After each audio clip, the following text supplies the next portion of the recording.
Hello, welcome to the Skeptic Track. Yes, thank you, woo! I'm Dr. Angie, and I'm going to be Jamy Ian Swiss until he gets here. He's in an elevator emergency right now, so I'm going to be Jamy Ian Swiss. So, Curt Anderson is going to be moderating this panel. We know him and love him, and Jamy will join us shortly. So, I'm going to turn it over to you. All right. So, magic, illusion, and skepticism. Tonight's panel, so I was a professional magician for many years.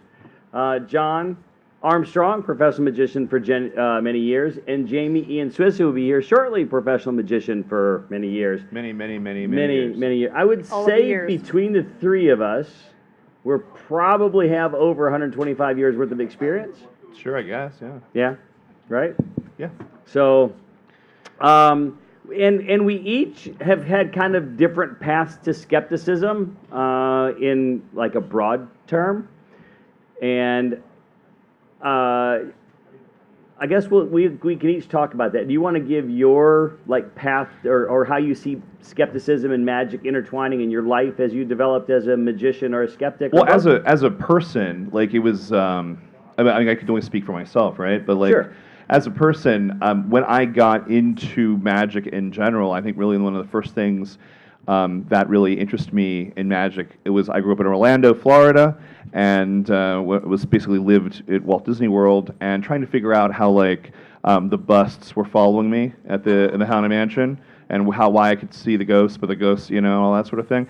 And when I discovered that like people actually believed in the real aspects of these things, like ghosts and stuff like that, but yet I could like disprove them very easily through these effects that I was learning about. And that sort of like began like both not only a love of magic and trying to figure out how to fake this stuff, but really cementing in the idea of critical thought and believing that it is fake and that this is not really how the world really works. And they became very intertwined for me, I think, pretty much my entire life. Yeah, and so for me, it's funny because mine was, like you don't think about, well, I'm going to be skeptical, or you just like, I started out as a child. How old were you when you started magic? When I was 8. But if I'm not mistaken, because I've heard you talk about this before, like you came to this from a Christian aspect, yeah? Yeah. Yeah, you were actually very much a believer in. Oh yeah. In all, yeah. But I've spent my entire life not believing. Like Right. I very early on, even though I was quote unquote, I mean it was very very light church, but like even though I was never heavily like influenced by religion, right. I knew from the very beginning, like, nope, this is all crap, and I don't believe in any of it. And so I'm curious to hear how, like, as a magician, how you were able to sort of square the circle between your belief in sort of this higher power and other things like that, and obviously being able to deceive and use illusion as an art form. Sure. So I'll talk about that as Jamy makes his way to the stage. This is the illustrious Jamy Ian Swiss. To allow extra time for the elevators. Thank you. We're telling everybody to allow time for the elevators, and then I got screwed. So I think as the topic implies, that this idea of there is possibly a connection between magic, illusion, and skepticism. And as a young person, I got interested in magic. I saw a magician. I was 7 years old when I saw a magic show. I did my first trick then. I did my first paid show. It was a birthday party at 10. And I was on the road traveling, doing stage magic in my mentor's show by the time I was 12. And this idea that the way you see the world and how things work don't always align, and that we could create something for people that they couldn't experience anywhere else was really fascinating to me. And so it kind of gets you to thinking about problem solving, and so I felt like my whole life I believed I was skeptical about everything because I would question things. But as far as the religious aspect, I grew up in a very fundamental Baptist home, and all the questions that I had, I knew enough smart people that were religious that gave me what I felt like were good answers. So it wasn't like I wasn't skeptical about my beliefs. And then I started doing corporate magic when I got into my 20s, and that was taking off. And I'm like, well, God could use me to do church shows. And then I felt like he was calling me to give up a fairly lucrative career for greater good and to be able to share the gospel in churches. So I became a full-time Christian evangelist as a magician. And I actually met a magician online who was an atheist, and he was trolling Christian magicians. And I'm like, I've always believed that the truth is the truth regardless of what we believe. And so it doesn't matter what I think or Jamy thinks or John thinks or any of you think, the truth, if investigated thoroughly and properly enough, will reveal itself. And that may be a long process, but I felt like, you know, this guy that was an atheist is just an angry old person, and that, like, no one's ever showed him enough love to, you know, show him Christ. And so I would be that person. And so I decided, rather than being confrontative with him, I would send him an email. I would ask him why he wasn't a Christian, and then I would find answers to his questions. And then I would think about those myself and determine, if I was him, what would I ask in return? What would my reply be? How would I rebut my statements? And I'd go to get those answers, and I would be a step ahead of him in this process. And that was the only email I ever sent, because he gave me like 7 reasons why there was not enough evidence to substantiate a belief in the deity that I had. And so I went and found the answers, and then I went and found, you know, the rebuttals, and everything that I found had holes in it. And like, well, clearly I got to get better sources. And so I've been in, like, you know, Joel Osteen's church and most of these mega churches around the U.S. and churches you see on TV. I've performed in these. So I started calling pastors and people that write books and apologists that I know. Josh McDowell had spoken. He's in the Guinness Book World Record for speaking to more youth in the world about Jesus than anybody ever. I called Josh McDowell and had a conversation with him. And all the answers I got had surface level answers, but no real, like, depth beyond, like, this idea of faith. And the idea of faith, you can believe in something and it can be real or not. No matter how much faith you put in something, you can be let down. It can turn out to not be true. And that's it in any way you define faith. The faith in a relationship, a spouse can cheat on you. Faith in that you're right about a math problem and you get it wrong on a test. Like, no matter how you define faith, it's not a path to knowing the truth. And so, but Curt, I'm curious. Like, if do you think, because you had spent so much time learning about deception as an art form, that was able to give you a different perspective when you were confronted in such a way with somebody who was like, here are these things that make me not believe this, even though you sort of just held all that, you know, as right. a belief system to be, you know, that you started with. Do you think that made you more predisposed to actually listening to that and really thinking about all of that in a much more critical way? In other areas, but not religion so much. And it wasn't, I didn't realize that till later. It was really a driving, like, how am I going to lead this gentleman to Christ? Like, that was my whole motivation. And so, but I knew that just the pat answers that I'd been taught my whole life weren't good enough, that there had to be evidence to support these things. So, like, this idea that there's more evidence to show that Jesus was alive and died and was buried and rose again than any other event in history had been something I'd been taught. And then when I go and try to find the evidence, it's not there. And then when you start finding problems with there not being evidence, like again, we're not here to talk about this, but this is like, it was problem after problem after problem after problem. And then I started looking at all the churches I'm performing in. Now, this is something that really, this is a critical thought on my own personal level, right? I've performed in churches that I did an Easter show at Prestonwood Baptist Church just outside of Dallas, 36,000 attendees for the show. All right, that's a big show. I don't care who you are. That's a big show, unless you're Taylor Swift. That's a big show. And I performed for a church in about 60 miles from my house, and when I went into shows, I'm like, I'm not in this for the money. God will take care of us. I'll take whatever you give us. Take up an offering.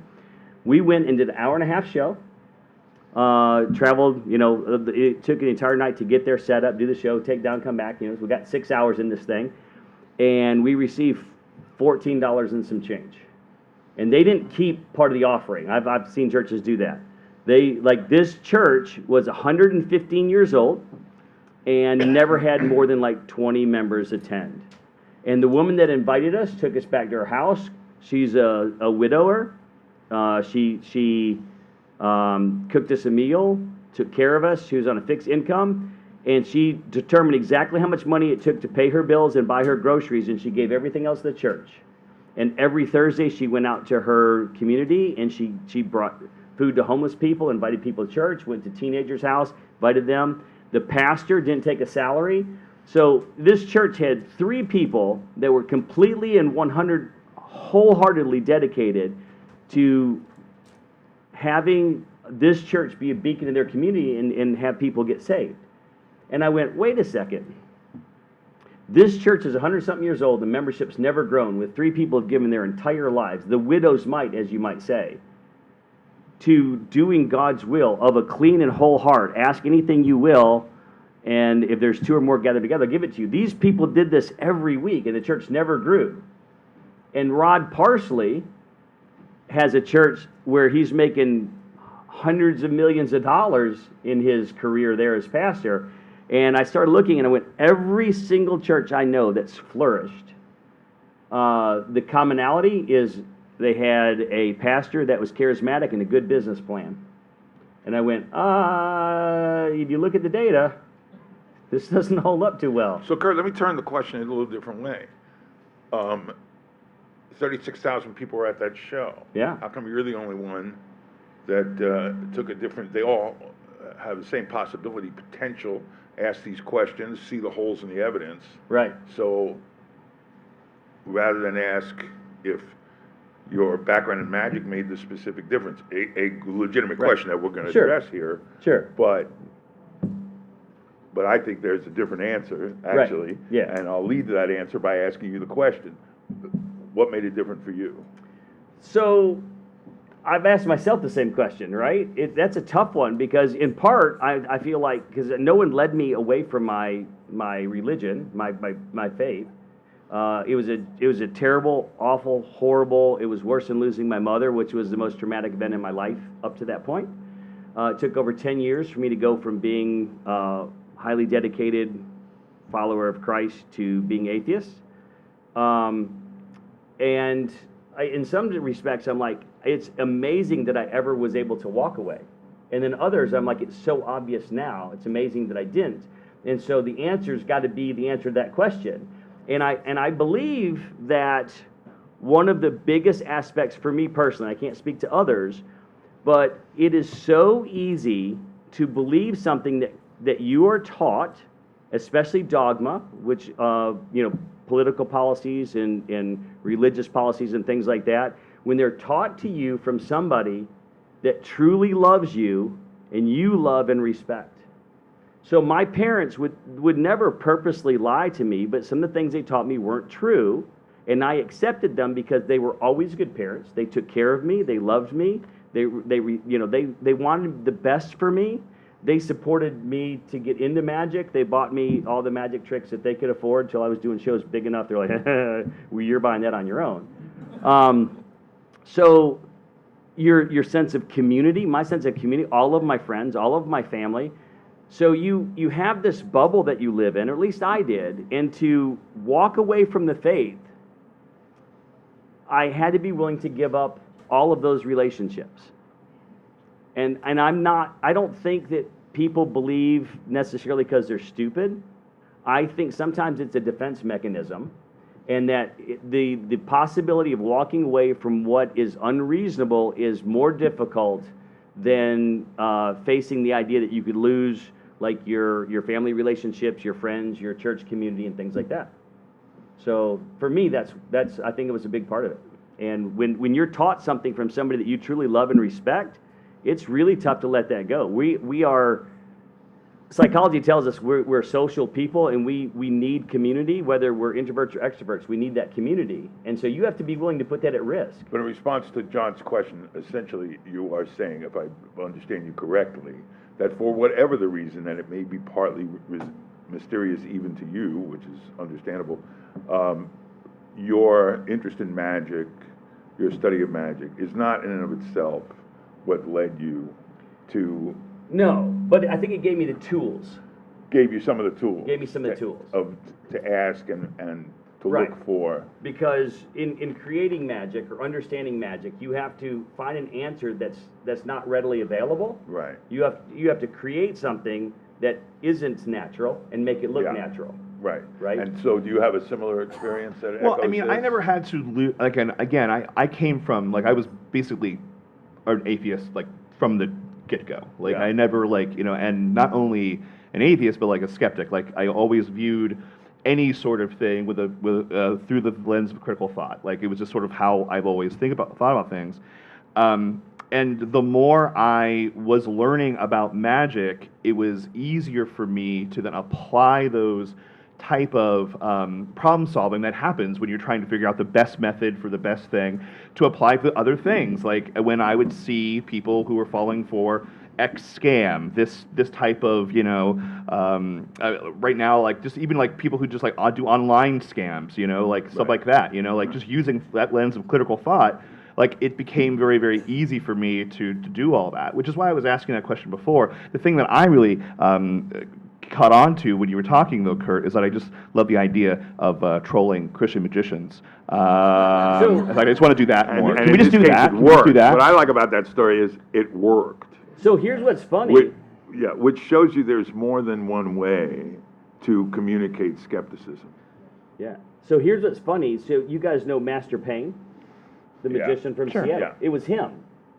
You're kidding me. No. And so I was going to perform in Seattle after all of this.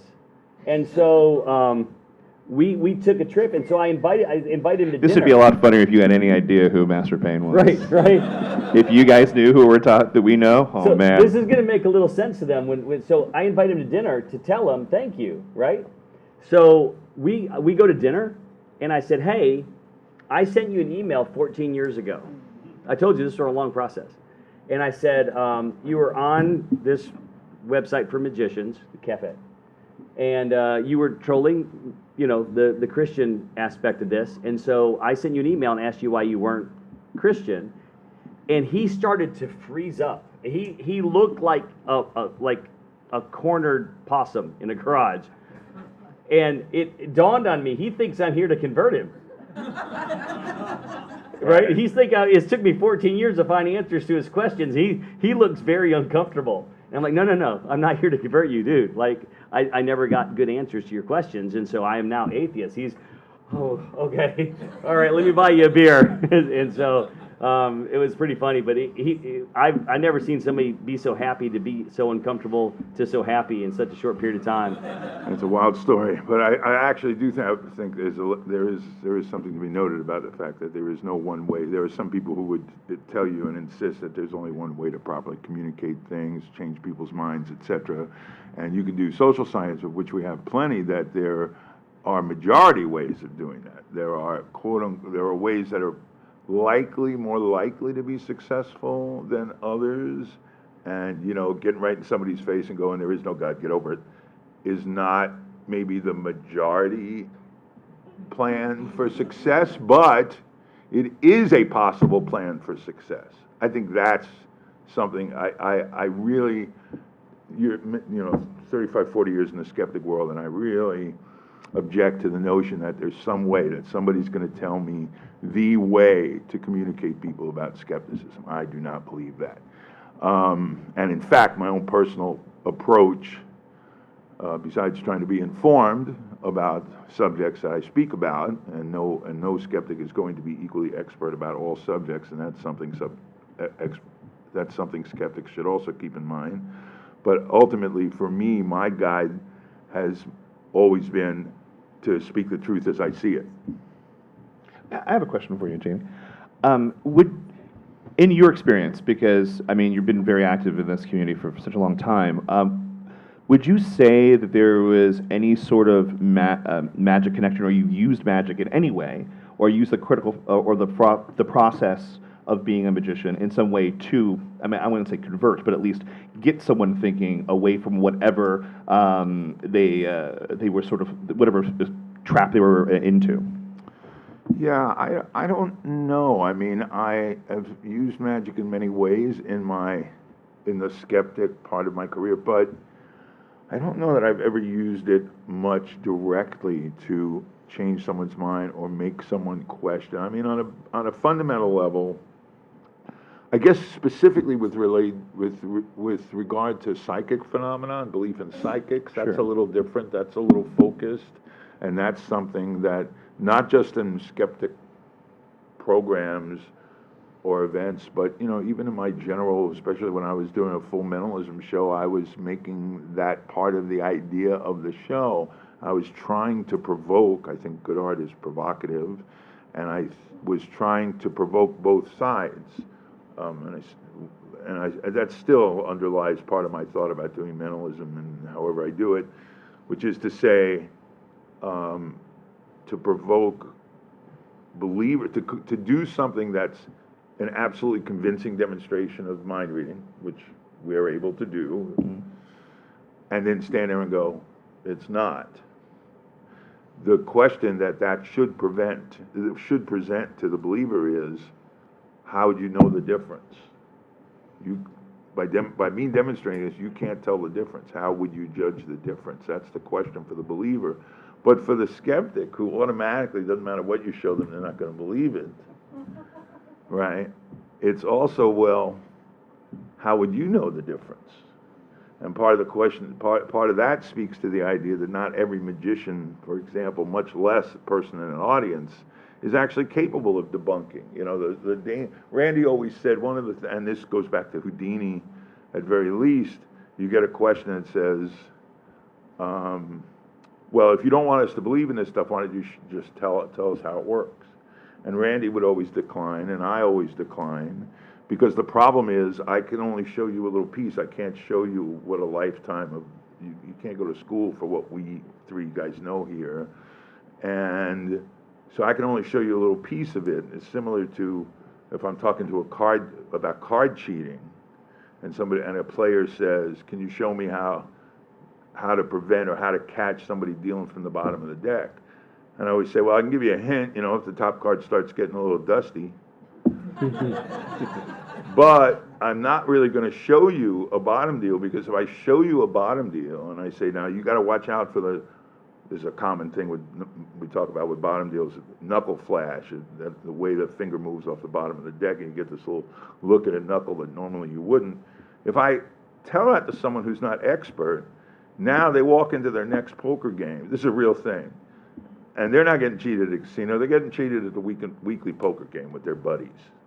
And so, and the guy who, picked up your wife and took her to the dentist because the car was in the shop, it's not the guy, he's not winning huge money every week or every 2 weeks, but somehow he always comes out ahead. Well, he's got 5 games like that, and he's making a living. So, if you say it, if that guy says at the table, my guy says at the table, hey, I learned this thing from a magician about how to spot a bottom deal. Now, nobody ever put a bottom deal off on me. Oh yeah, what is it? Well, this thing about knuckle flash. Well, the cheater just goes, huh, that's cool. I'm just going to use this different bottom deal now that doesn't have that knuckle flash, and you can bottom deal all day on that guy, because there's a great turn of phrase, this is hustler's jargon. Hustlers call the victim there half smart. Okay, so the same thing happens with psychics and skepticism. So in the area of psychics, I think there's applicability. Right. But in the larger arena, I don't necessarily think I'm going to jump to take a giant step back on this, and because first thing is, we can debunk any absolute claim that magic leads to a better critical thought by just pointing out the number of professional magicians in the world who believe in a lot of nonsense. Christian magicians. Well, Christian magicians, there's an oxymoron for you, who doesn't believe in any miracles. I'm the moron part. But who doesn't believe there's any miracles except the miracles in the Bible. What? But there's plenty of other examples of that. There's a group, a club of mentalists called the Psychic Entertainers Association. They're not the former. They're not psychic, and they're questionably entertainers. I guess they associate, but they are. Max Maven would always say there were 1 out of 3. Yeah, exactly. Yeah. Thank you for reminding me of that. That's right, 1 out of 3, and I love it. But the thing about it is, they are big promoters and have been for years of NLP, neuro-linguistic programming, which is a pseudoscience. There's no laboratory evidences of NLP. So they're marks. So anyway, so we can state right away that just because you're doing magic doesn't mean you're going to be skeptic or going to be a rational thinker, rational inquirer. But that's not necessarily just a 50-50 thing. I don't think it is. I think that magic can lead to to people who tend to be, like you said, it gave you some of the tools, tend to be a little more skeptical. In my own case, when I first read about Houdini, and I'm like 8, 9 years old, because I'm already starting to read about magic. And when I first read about Harry Houdini, I was not interested in the escapes and all of that stuff. It did not capture my imagination at that time. What caught me was him busting psychics. It was something about that I went, man, that's cool. That's like a superhero. That's great. And it's a superhero with a set of tools. I couldn't identify with the escape stuff much, because I had all the qualifications to achieve excellence in magic. I was a fat 4-eyed kid with a speech impediment. But the idea of learning about how to read somebody's mind and then figure out how somebody is conning people with that, because I was a young boy who was obsessed with truth and the definition of truth and the nature of truth, and that's what ended me up being an activist skeptic, which is all about evidence. So I think in that way, and I'll give one other example and then yield the floor. My friend Danny Hillis, a world famous, in his world, programmer, technology guy, also the founder of the Clock of the Long Now Foundation. Anyway, Danny homeschooled their kids, and with just this incredibly eclectic, fabulous education. At a certain point, when the 3 kids were all more or less in their adolescence, he hired a guy to come in, a tutor, to teach them magic for a year. Now, it wasn't because he had any designs on them becoming magicians, okay?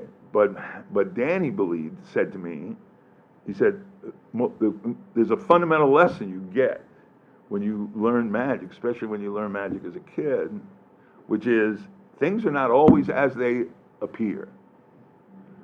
That is a really important piece of information to go through the world. That just because you think you saw it happen doesn't mean it did, and doesn't mean your immediate conclusions about it should mean anything, right? Worst kind of evidence in the world is firsthand eyewitness testimony. So I think to speak to all this, because we know, I asked this leading question about, why didn't everybody else, or what made you different? I think what made you different is your personality. You were born, nature gave you this inquiring mind, and it managed, in your extreme case, to plow through all the stuff, all the rocks that were piled on top to try and kill that spirit. And I think that is a function partly of personality in your case. And if you look in the skeptic world, there are prominent skeptics, Michael Shermer, DJ Grothy, my friend Brian, who does Mystery Deity, Brian Dalton. Brian Dalton calls himself a foreman. He was raised Mormon, and seriously Mormon. And he was a little, like 17, he was a Mormon rock star playing a Mormon religious rock band. So these are all people who ended up with their lives being guided by critical thinking. I think it's a function of personality, more than the tools. So some people get the tool of magic and use it. Right. But it's not a universal. You can't draw a universal conclusion about it. But it definitely tipped me that way, and how much was Houdini and how much was just me being obsessed with truth. And I was agnostic at 10 and thinking about it, and probably atheist by 11 or 12.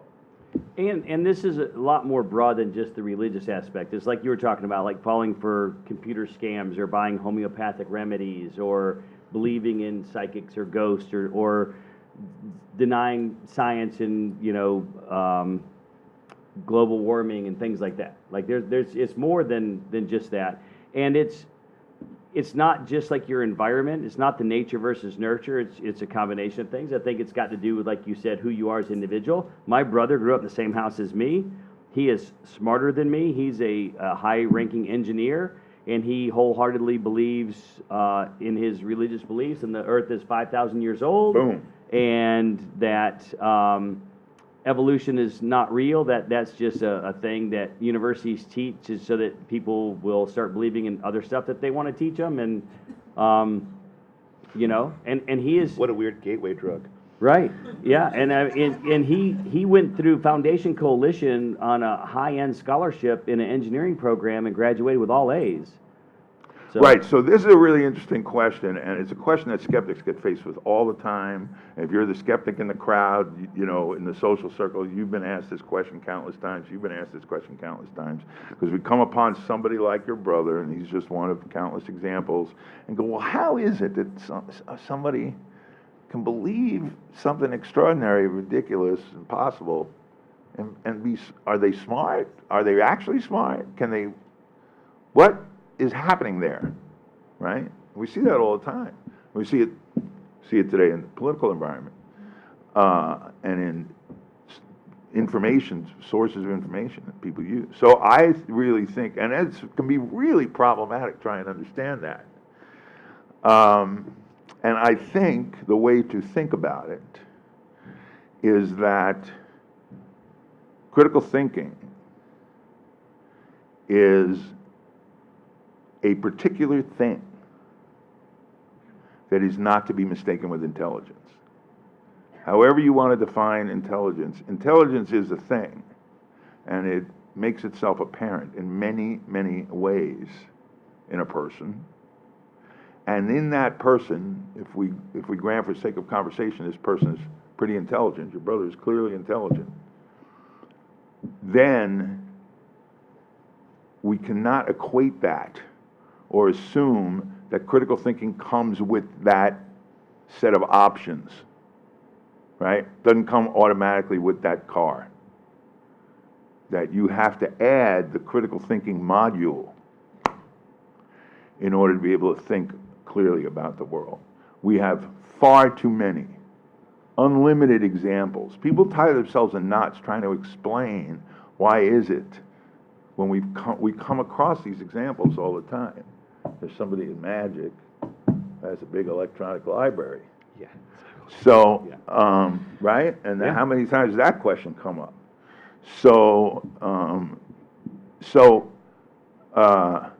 This question, we're faced with this question all the time, is mystifying and frustrating. And I really think the only useful way to think about it is to say, people can be very smart, they can especially be very book smart, or they can be very smart in a particular area.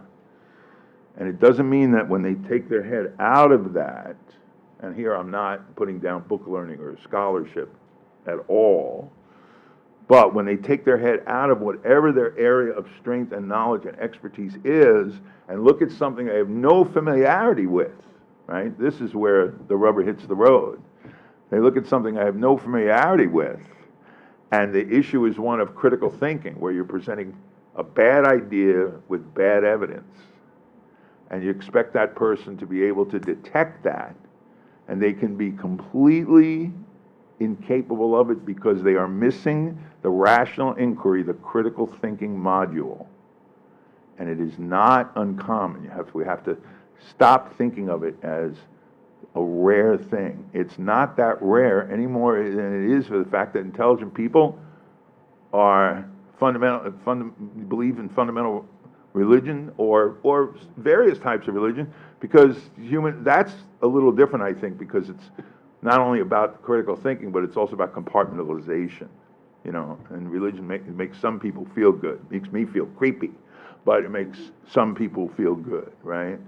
So, and in the modern version, we constantly see popular religions and major churches are falling off, right, or diminishing.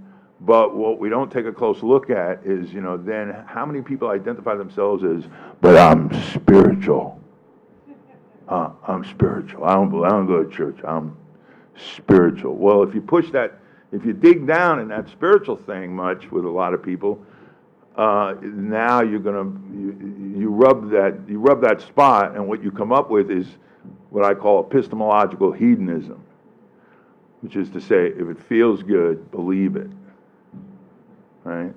So every person who's not going to church and is not religious, but they're the one at the party that goes, but I believe everything happens for a reason.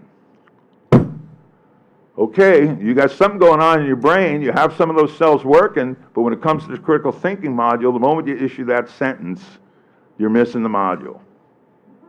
So.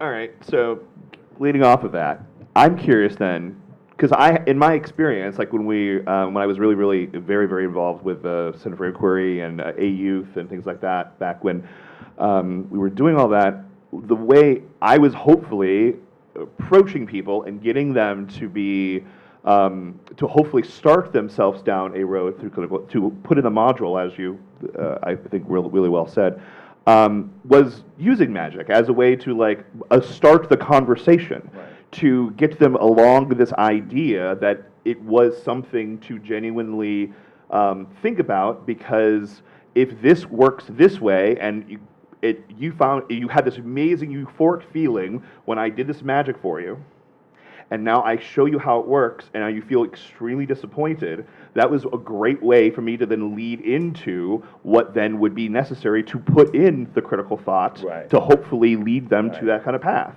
And I think if the topic of this conversation is about that, right, or we're supposed to be about that, maybe I don't know, maybe we could find ways or experiment with ways where that would be something that these lovely people here might be able to find a way to use it to start their own conversations. Yeah, I mean, I certainly think that's a great idea in theory, and I've seen people do it, and I haven't the slightest objection for it.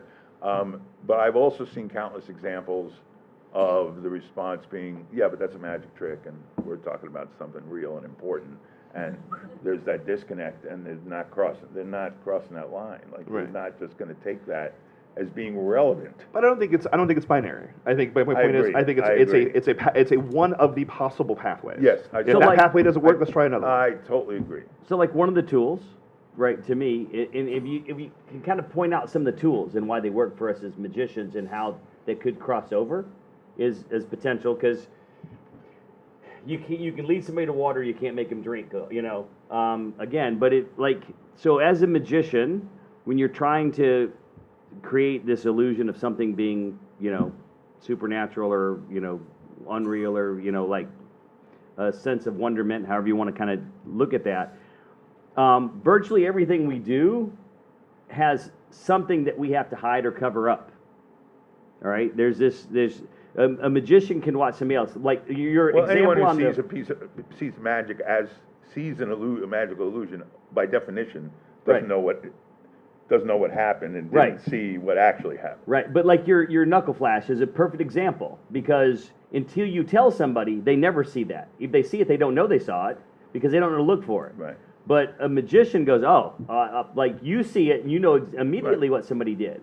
That's because you know what reality is, and then you know what this fake reality is in this particular sense.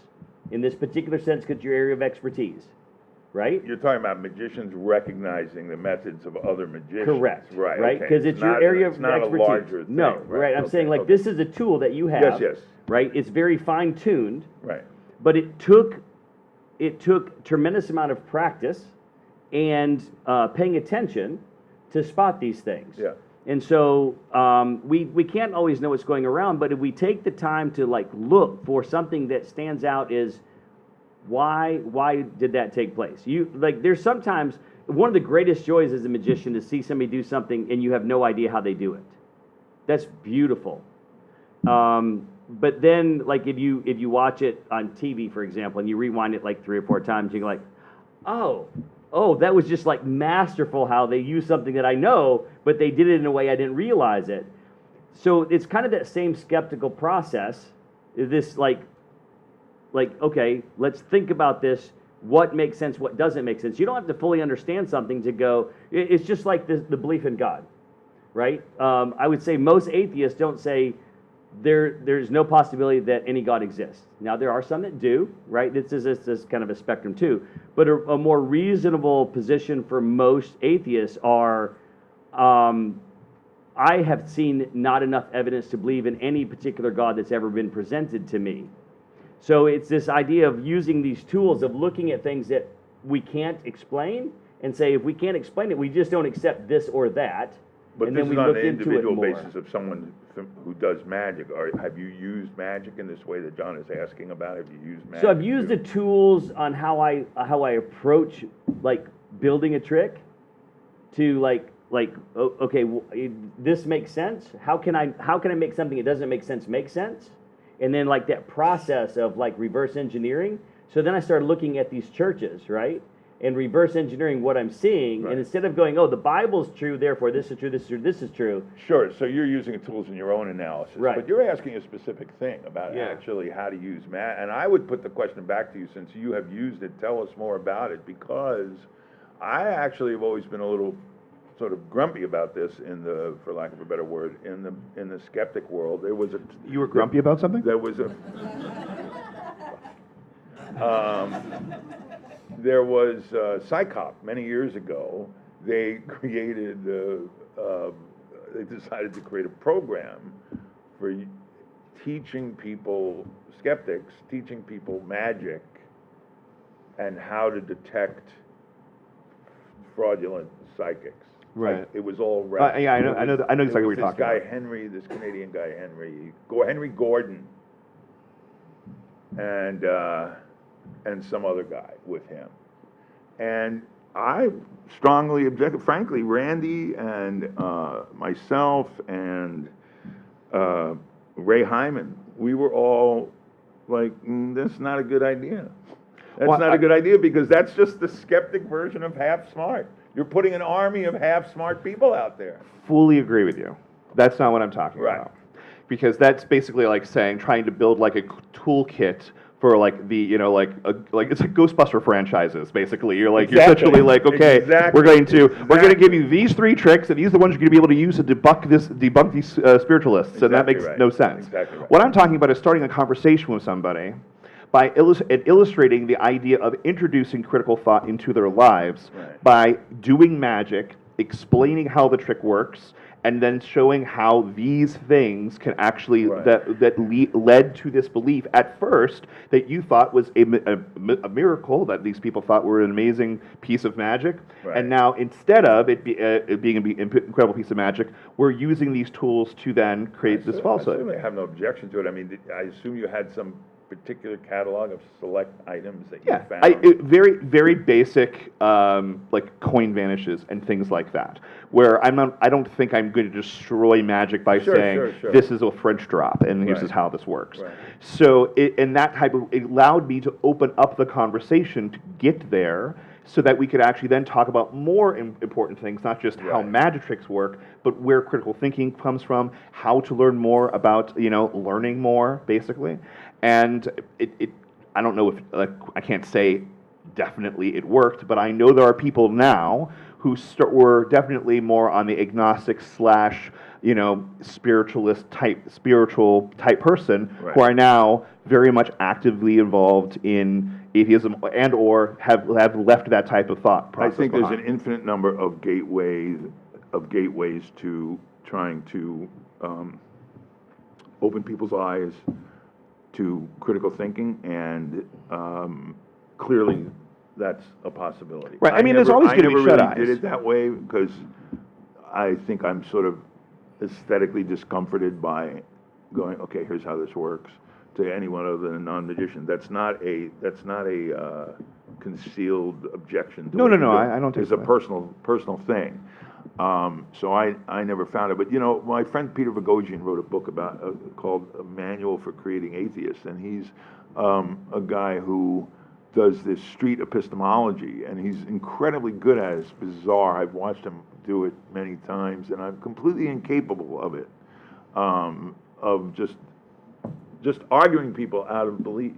But when I say argue, like not in an aggressive way, just logically argue people out of their belief. And you wouldn't believe that it could be done. It's almost impossible to do, and yet I've seen him do it. So, I think whatever floats your boat, I think there's countless ways to get to critical thinking. And I think we make a mistake if we get too tilted off on I can talk about religion and what I think about belief and the epistemology of atheism versus agnosticism, but I think I always preached in the skeptic movement, and I'm going to caution this here because we've spent so much time talking about religion, which validly because of your background. But when I was more sort of nationally active in the skeptic movement, I always preached from the original. Well, that's a poor choice of words, but I always recommended that religious belief be sort of exempt from the targets of the scientific skepticism movement. And this was the premise of the early PsyCop, Committee for Scientific Investigation of Claims of the Paranormal. They eventually renamed that to CSI because apparently they don't watch TV.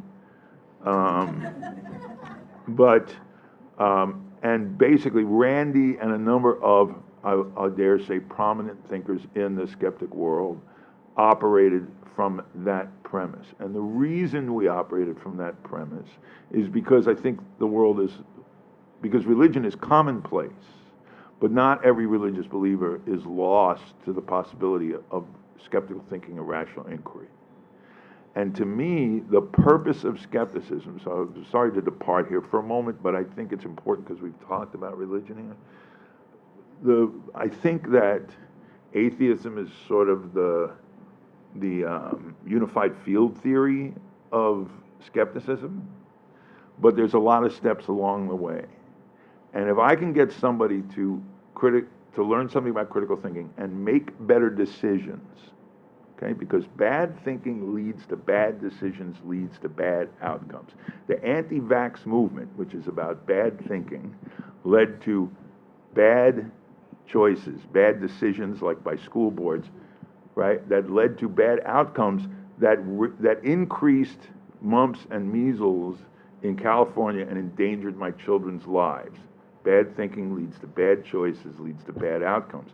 So I'm very happy to try and educate people so they can think more better about the non-existent link between,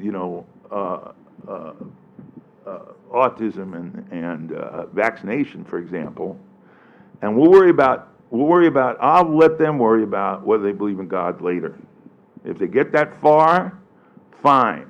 But there's a whole impact on society of critical thinking or the lack of it, the presence or the lack of it. So I believe the skeptic movement should have always focused on that. Now, when the new atheist came along, the so-called new atheism came along, there was controversy about that, and the movement got shaky, and there's been results from that too, and basically in people insisting that atheism become the purity test, and you're not a skeptic if you believe in God. And after a lifetime in skepticism, I don't believe that.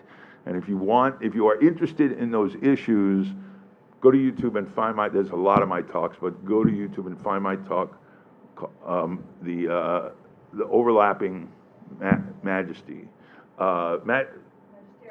Magisteria, overlapping magisteria, sorry, is the title, taken off on a phrase from Stephen Jay Gould, where I talk about this difference between skepticism and atheism and humanism. So we got about 10 minutes left. Perfect time for questions. Questions, yeah? If you got a question about skepticism, illusion, anything that we've talked about, there's a microphone there. You're Christian welcome magician. to use that. Do not touch the mic. You do not have to stand on your Or you will tiptoes. go to hell. Don't have to step up there and stand on your tiptoes or squat. The mic actually adjusts to you, and the volume will adjust to you as well. It's magic. All right. What's your name, sir? Where are you from? What's your question? Sean from North Carolina. Longtime fan of the Skeptics panel here at DragonCon and skeptic myself. I wanted to know what's y'all's favorite magic trick, either to do or to see? Oh. My actual favorite magic trick is a thing called the wakeling sawing, which is this really cool illusion where essentially it's the sawing in half, the classic sawing in half trick, but essentially what happens is that a committee from the audience comes and holds down the person that's in the middle through these straps, and it seems impossible. So it's this trick that people think they know how it works, and it just is amazing. And as a sleight of hand guy, that's probably not the answer you'd expect, but that is genuinely one of my favorite tricks in all of magic. That's a terrific choice. I always loved that trick. I always felt if I did an illusion show, that would be one of 2 or 3 tricks I would be sure to include. It's very difficult for me to answer this question because I'm Stones and Beatles, and so it's just endless for me to try and talk to you about that. That's how you know you're a true nerd, when you can't choose a favorite. Yeah, it all depends.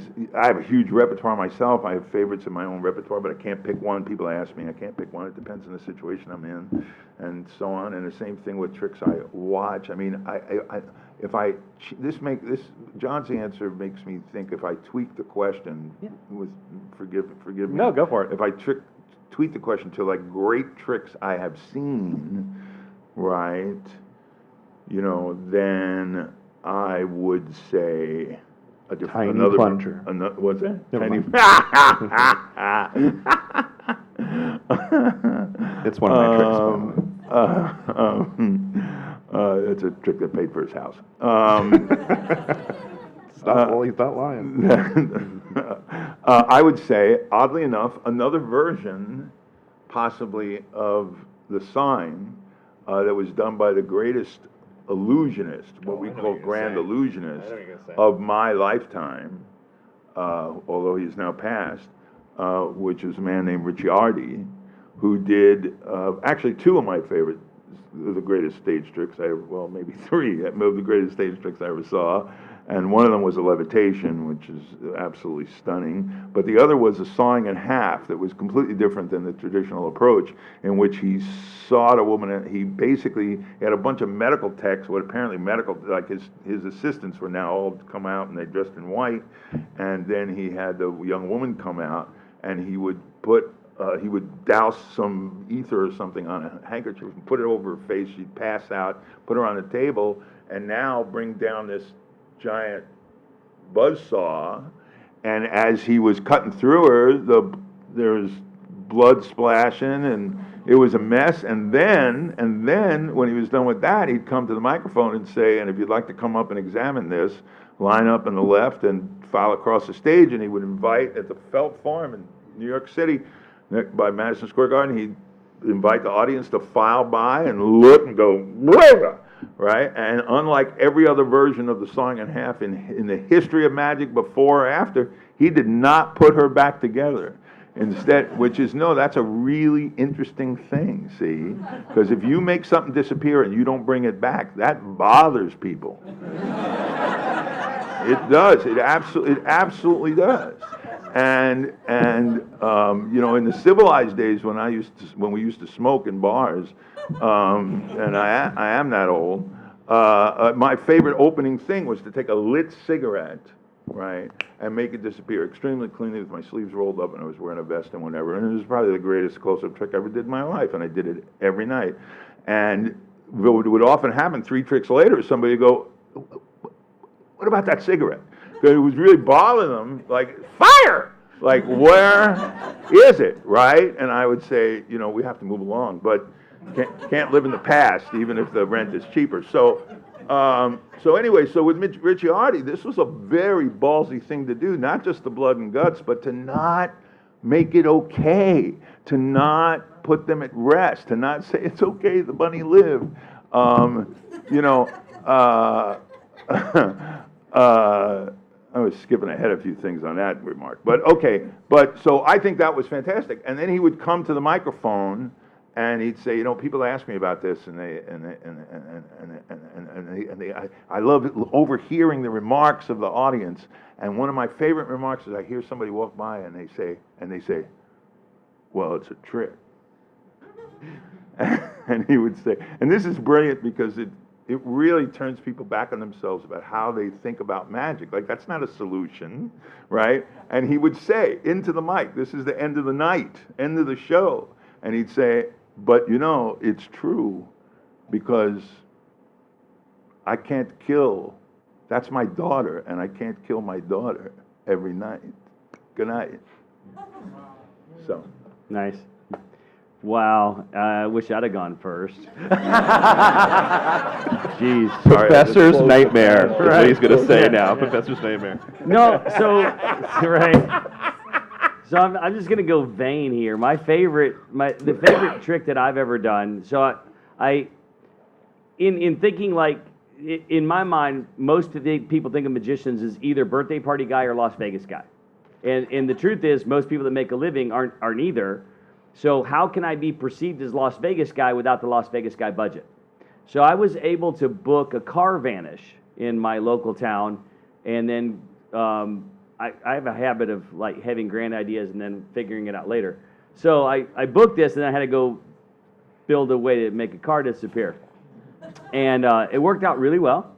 And I ended up doing a tour, and I was doing car vanishes for the World of Wheels. So I was hitting different cities all over the U.S. Awesome. And and then all my other bookings, because if you're doing birthday parties and they call up and say, hey, can you cut somebody in half? And you go, well, no, you want me to cut your daughter in half? No, I just want to know if you can. Okay, no big deal. So I saved up where I could cut somebody in half, and I'd saved up where I could make somebody float. People call up, we do, this is back birthday party guys in the 80s, right?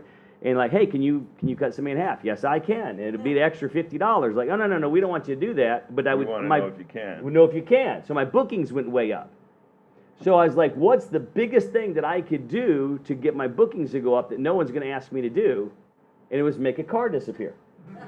So I did that, and then I hired a professional team to video this.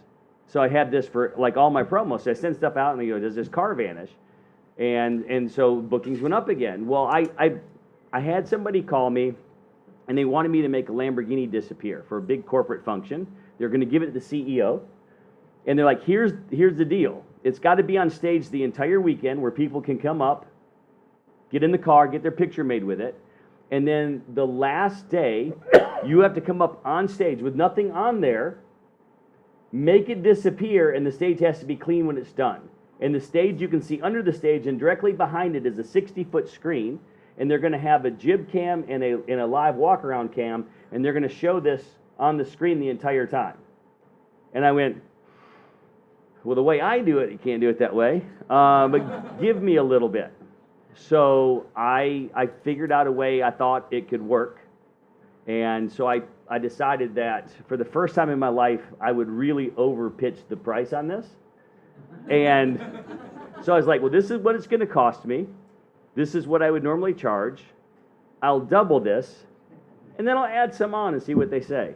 And the guy's, no kidding, this was a great lesson also. He's like, well, if that's all, I'll write you a personal check. I'm like, oh. So I made this Lamborghini vanish. Then I had to go figure out how to do it. I kind of had an idea. This is the great moment the not great moment in every professional entertainer's life, because the instant response when you get that response is, I should have asked for more. Oh yeah. How much did I leave on the table? Know your worth. But it Double wasn't how add much did I more. leave on the table today. It's how much have I left on every table. Yeah, well, yeah. Right? Yeah. So that was my favorite. I did pull it off. I end up, to give you a little bit of an idea, like, sometimes you go to extremes. So I went and found out who was producing this thing, and I had to work with the team that produced the show to pull this off. The worst thing, I couldn't rehearse and I couldn't practice. The first time I ever tried this was at the show. Copperfield Plain? Anything like the Copperfield Plain? I'll tell you later. All right, and now we have to go and discuss secrets that we're not going to tell you. So thank you for coming, and good night. Come to the show tomorrow night, 7 o'clock. All of us are 7 going to be on o'clock it. show, the One Magic and Wonder show tomorrow night, 7 o'clock.